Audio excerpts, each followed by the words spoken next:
د ښځې سره هر قسمه خون چې ته الې اغستی شي سوای د کوروالي نه دې سره روژه نه ماتېږي. د ښځې نه هر قسمه خون اغستی شي دې سره روژه نه ماتېږي سوای د څه نه کوروالي نه کوروالی به نه کړي. اوس به دې حدیث ته راشو. امید ده انشاءالله چې خبره به واضحه شوي چې په څه سره روژه ماتېږي په څه سره نه. دا حدیث د عایشې دی دا کوم چې لږ ساعت مخکې وویلی شو. وی چې کان رسول الله صلی الله علیه وسلم یقبل وهو صائم.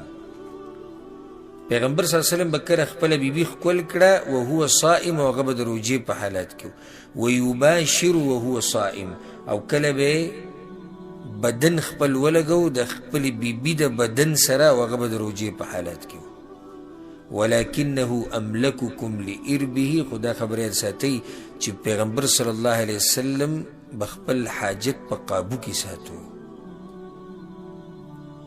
یا خپل عورت په قابو کې ساتو. ولکنه املککم په تاسو ټولو کې څوک دومره نشته چې د پیغمبر صلی الله علیه وسلم په شان خپل حاجت په قابو کې وساتي. هغه به خپل حاجت په قابو کې ساتو کنټرول کې به و.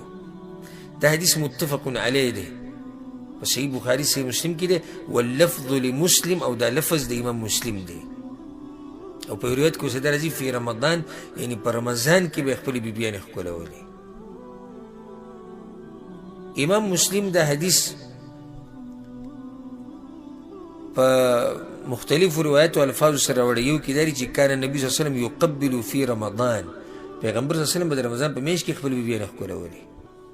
په بعضو کې داسې دي چې کان رسول الله صلی الله علیه وسلم یقبل احدى نسائه وهو صائم. بعض بیبیانې به یې ښکلولې. عایشه رضی الله عنها وایي ثم تضحک بیا به په خندا شوه. ولې به په خندا شوه؟ انها هي المقبله ځکه چې دا کومه بیبي چې به یادوي چې هغه به یې ښکلول نو هغه دا په خپله وه نو بیا به د حیا د لاسې درجې کې مسکی شو. دلته دي چې بیبي به یې ښکلوله او هغه به د روژې په حالت کې ویباشر وهو صائم مباشرت به یې کوو. دا یباشر اخستی شوی د بشره نه سرمن ته وایي سرمن ته.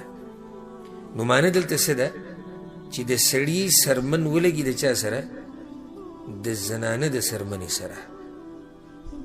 کله دا په معنی د کوروالي م راځي فالآن باشروهن هلته معنی د کوروالي ده خو دلته تی مراد کوروالی نه دی ځکه چې نورو روایتونه او دلایلونه دا ښکاري چې کوروالی په داسې ټیم کې څه دی حرام دی. نو دلته به د مباشرت نه مراد صحیح بدن لګېده د بدن سره.